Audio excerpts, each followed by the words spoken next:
Text, Hindi ang diba? sinasabi ko lang, probinsya ng presidente yan, dapat alam niya. Should start there because the president is from there. Should start in Region 1, Ilocos Norte, Ilocos Sur, Pangasinan, and La Union. Why? Because the flood control all over the country is 18 billion. Mas marami pa rito.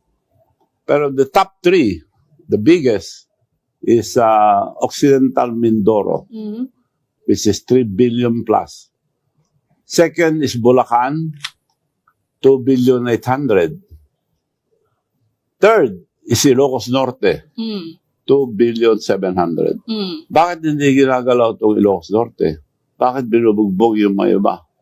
Dapat mag-umpisa sa Region 1. And to them, marami lang di sira, saka wala yung mga iba, di makita. Up to now, may naghahanap doon. Dalawa lang paborito sa Ilocos Norte. Maraming contractor, pero dalawang paborito nila. Vizcaya and the mayor of Lawag City. Text, Hindi ang diba? sinasabi ko lang, probinsya ng presidente yan, dapat alam niya.